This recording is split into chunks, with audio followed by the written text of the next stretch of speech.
እንደምትመለከቱት በአሜሪካን ሀገር በተለያዩ ቦታዎች ከባድ ተቃውሞና ሰልፍ እየተከሰተ ይገኛል። ይህ ተቃውሞና ሰልፍም ወደ ከባድ ብጥብጥ ተሸጋግሯል። ከሰሞኑ አይሲ ኦፊሰሮች ወይም ደግሞ ህገወጥ ስደተኞችን እያደኑ ወደ ስደተኛ ማቆያ ተቋም የሚያስገቡትን ኦፊሰሮች በተመለከተ ከባድ ሰልፎች እየተደረጉ ይገኛሉ። እስቲ አንድ በአንድ ያሉትን ዝርዝር ሁኔታዎች ላስመልክታችሁ። እዚህ ጋር እንደምትመለከቱት እንግዲህ የአይሲ ኦፊሰሮች ወይም ደግሞ ስደተኞችን የሚይዙ ህገወጦችን የሚይዙ እናበረታታለን የሚሉ የተለያዩ ሰዎች እንግዲህ ዊ ላቭ አይሲ ኦፊሰር እያሉ በዛኛው በኩል አሉ።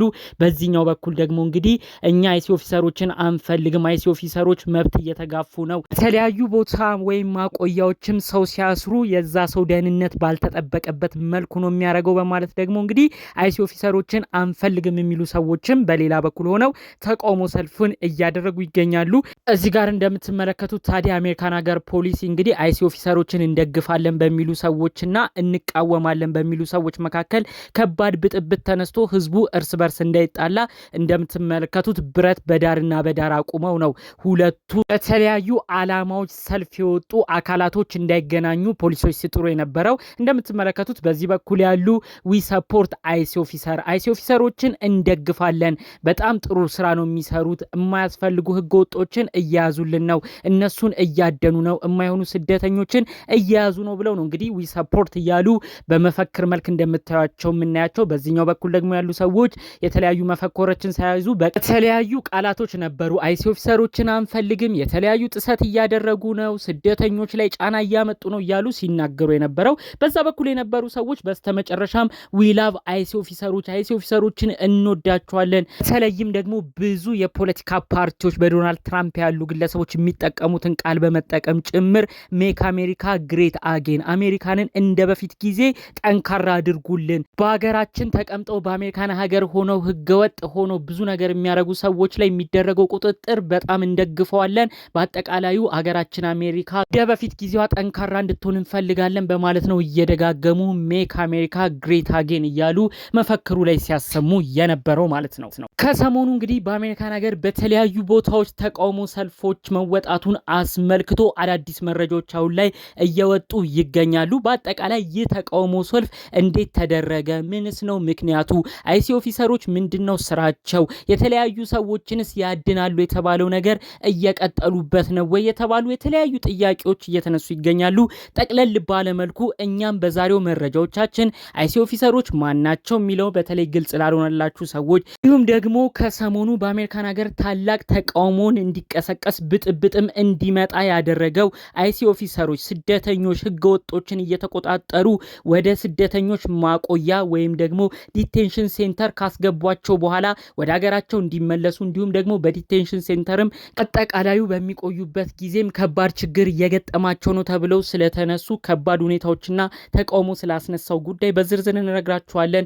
በስተመጨረሻም እነዚህ ማቆያዎች ውስጥም ደግሞ የሀገራችን ኢትዮጵያኖችም እየታሰሩ ነው ወይ፣ አሁንም አፈሳው በአሜሪካን ሀገር ውስጥም አለ ወይ ተብሎ ስለተነሳውም ጉዳይ በዝርዝር መልእክቱን እናሰማችኋለን።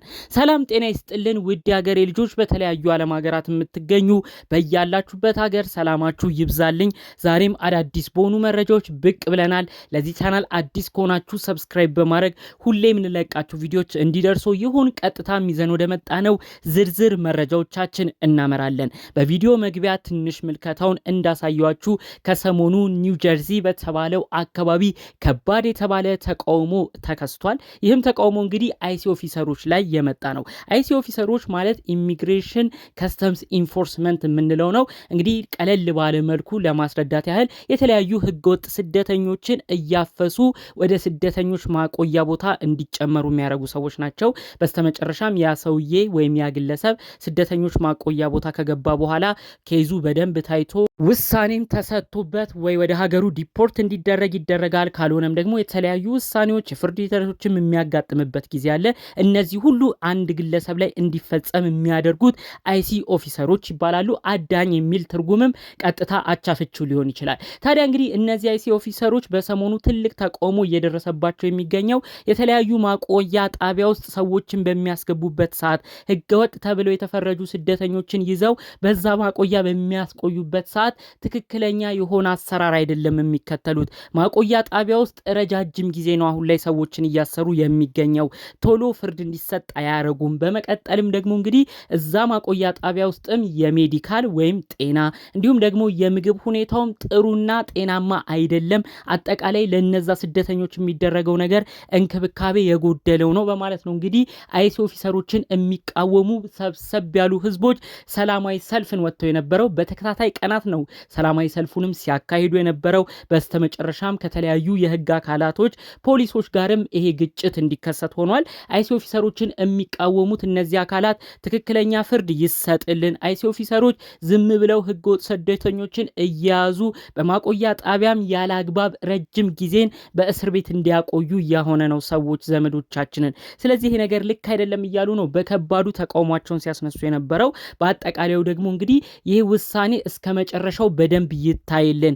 አንደኛ እነዛ ሰዎች ፍርድ ሳያገኙ እየቆዩ ሆኗል። በመቀጠል ደግሞ በሚቆዩበት ጊዜም እንክብካቤ አያገኙም። በስተመጨረሻ ወደ ሀገራቸው ዲፖርት የሚያስደርጉበት ውሳኔ ራሱ ቤተሰቦችን የሚለያይ በከባድ ሁኔታ ችግር የሚያመጣ ነው በማለት ነው እንግዲህ አይሲ ኦፊሰሮችን እንቃወማለን በማለት በከባዱ ሰልፉ ተቀጣጥሎ የቀጠለው። ይህን ጉዳይ አስመልክቶ ደግሞ በሌላ በኩል ያሉ አሜሪካን ሀገር ነባር ነዋሪዎች እንዲሁም ደግሞ አሜሪካን ሀገር ሆነው እኛ በስደተኞች ተማረናል፣ በተለይ ህገወጥ በሆኑ ስደተኞች ያለ አግባብ አሜሪካን ሀገር ገብተው ሀገራችንን በመጥፎ ሁኔታ እንዲሁም ደግሞ በተለያዩ ወንጀሎች እየተሳተፉ አሜሪካን ሀገራችንን በማይሆን ቦታ ውስጥ እንድትሆን አድርገዋታል የሚሉ የተለያዩ ተቃውሞች ደግሞ በሌላ በኩል ተሰምተዋል ማለት ነው። እነዚህ ተቃዋሚዎች ደግሞ እንግዲህ አይሲ ኦፊሰሮችን ወይም አዳኞችን እንደግፋለን፣ አይሲ ኦፊሰሮች ሀገራችንን እያስከበሩልን ነው፣ ህገወጥ ስደተኞች በወንጀል የተጨማለቁ አሜሪካን ሀገርን በከባድ ሁኔታ ውስጥ የሚከቱ ግለሰቦችን እያፈሱልን ስለሆነ እንወዳቸዋለን በማለት ነው እንግዲህ የተለያዩ ሰዎች ደግሞ ተሰብስበው የአሜሪካን ሀገር ባንዲራን በመያዝ እንግዲህ እነሱም አይሲ ኦፊሰር ምንም አይሆንብን፣ አይሲ ኦፊሰርን እንወዳለን፣ ሜክ አሜሪካ ግሬት አጌን፣ ሀገራችንን አሜሪካ ሀያል አርጉልን፣ እንደ በፊት ጊዜው እናንተን የሚቃወሙ ሰዎችንም እንቃወማለን በማለት ነው እንግዲህ ሌሎችን አካላት ሲቃወሙ የነበረው። በስተመጨረሻ ታዲያ እነዚህ የተለያዩ አካላት ናቸው ሁለቱም በአንድ ቦታ ሲገናኙ ከባድ ብጥብጥና ቀውስ የተከሰተው ማለት ነው። እንዳልኳችሁ በዚህ በኩል አይሲ ኦፊሰሮችን እንደግፋለን፣ ሀገራችንን አሜሪካ እያስከበሩልን ነው የሚሉ ሰዎች በአንድ ጎራ ሆነው፣ በሌላ ጎራ ደግሞ አይሲ ኦፊሰሮች የማይሆን አሰራር ነው የሚከተሉት፣ ሰዎችን በማይሆን ቦታ እንዲቆዩ እያደረጉ ሰዎችን እያሰሩ ከባድ ቀውስ እየፈጠሩ ነው፣ እነዚህ ኦፊሰሮች ስራቸው እንዲሁም ደግሞ ማቆያ ቦታቸውም ትክክለኛ አይደለም በማለት ደግሞ የሚቃወሙን ሰዎች ናቸው በተለያየ ጎራ ሆነው ሲጣሉ ሲጨቃጨቁ ከዛም አልፎ እርስ በርስ ወደ ከባድ ግጭትም ሊያመሩ የነበረው ማለት ነው። ታዲያ አሜሪካን ሀገር ፖሊሶች በተለያዩ ቦታ የመጡትን ሁለቱ አካላቶች በአንድ እንዳይገጥሙ ነው እንግዲህ የተለያዩ ብረቶችን በመጠቀም እነዛን ሰዎች ለማረጋጋት ሲሞክሩ የነበረው። እንግዲህ አይሲ ኦፊሰሮችን የሚቃወሙ የተለያዩ አካላት በስተመጨረሻም ተቃውሟቸው እያየለ መጥቶ ከፖሊሶች ጋርም ግጭት ነበረ። የተለያዩ አስለቃሽ ጭሶችንም እየተጠቀሙ የአሜሪካን ሀገር ፖሊሶች እነዛን ሰዎች ለመበተን ሲሞክሩም የተለያዩ መረጃዎች ሲወጡ ነበረ። ታዲያ እነዚህ ተቃዋሚዎች አይሲ ኦፊሰሮችን ሲቃወሙ የተለያዩ ግለሰቦችም እንግዲህ ማስክ እያረጉ ነበር አስለቃሽ ጭሱ እንዳይበግራቸው የተለያዩ ተቃውሟቸውን ሲቀጥሉ የተመለከት ነው ማለት ነው። እንግዲህ አጠቃላይ ከሰሞኑ ባለው ነገር አሁንም ቢሆን አይሲ ኦፊሰሮች ስራቸውን እየሰሩ እንዳለ በደንብ ይሰመርበት እያሉ የተለያዩ የህግ አካላቶች እየተናገሩ ነው። በተለይ አይሲ ኦፊሰሮች ህገወጥ ስደተኞችን አሜሪካን ሀገር በተለያዩ ቦታ ድንበር አቋርጠው የገቡ እንዲሁም ደግሞ በቪዚት ቪዛ፣ በጉብኝት፣ በትምህርት፣ በስራ፣ በጊዜያዊነት ቪዛ አሜሪካ ገብተው ረጅም ጊዜ መቆየትን ፈልገው የማይሆን ህገወጥ ፕሮሰስን ተከትለው የሚሄዱ ሰዎችን እንዲሁም ደግሞ በአጠቃላይ በክሪሚናልም የተጨማለቁ በተለያዩ የወንጀለኛ ድርጊት ውስጥም የተሳተፉ አሜሪካን ሀገርንም ለችግር ይዳርጋሉ የተባሉ ሰዎች እነዚህን ሰዎች አሁንም ቢሆን ማደናቸውን እንደቀጠሉበት ነው በስፋት እየተነገረ የሚገኘው ማለት ነው። እንግዲህ ከሰሞኑ ራሱ በሰማነው አይሲ ኦፊሰሮች ስራቸው በደንብ እንደሚጠናከር ነው አንዳንድ ፍንጮች የሚያመለክተው። ያው ብዙዎቻችሁ ሰምታችኋል ብዬ አስባለሁ። አንድ ሰው በጊዜያዊ ቪዛ አሜሪካን ሀገር ከገባ በኋላ ቋሚ ነዋሪነትን መጠየቅ እንደማይችል የአሜሪካን ሀገር መንግስት አንድ ሚሞን አውጥቷል ማለት ነው። ይህ ሚሞ በእርግጥ ወደ ፖሊሲ ተቀይሮ ወደ መሬትም ወርዶ ተግባራዊ አልሆነም። ነገር ግን ይህ ፖሊሲ ሙሉ ለሙሉ ጸድቆ ወደ መሬት ወርዶ ተግባራዊ ሲሆን ግን ከባድ ቀውስ እንደሚያመጣ ነው ከወዲሁ እየተጠበቀ የሚገኘው። ያው ይሄም ጉዳይ አጠር ባለመልኩ እዚሁ ስገልጽላችሁ አንድ ሰው በጉብኝት፣ በትምህርት፣ በስራ በሶስቱ የቪዛ አይነት ጊዜያዊ ቪዛን አመልክቶ አሜሪካን ሀገር ገብቶ እኔ ግን ቋሚ እዚሁ ልቅር ብሎ ቢፈልግ ያ ሰው ግሪን ካርድ ነበር ከዚህ በፊት የሚጠይቀው። አሁን ግን ይህ አሰራር ትክክል አይደለም። አንድ ሰው ጉብኝትም ብሎ ትምህርትም ብሎ ስራም ብሎ ጊዜያዊ ቪዛን ጠይቆ አሜሪካን ሀገር እስከገባ ድረስ ያ የተሰጠው የጊዜ ገደብ ሲያልቅ ወደ መጣበት ሀገር ተመልሶ ነው በድጋሚ ግሪን ካርድን አመልክቶ አሜሪካ መመለስ የሚችለው እንጂ በፍጹም እዛው አሜሪካን ሀገር ሆኖ ግሪን ካርድ ወይም ቋሚ ነዋሪነትን ጠይቆ በዛው አጀስትመንት ኦፍ ስታተስ ወይም ስታተሱን አጀስት አድርጎ አሜሪካን ሀገር መቆየት አይችልም የሚሉ ከባድ ህግ አውጥተው ነበረ።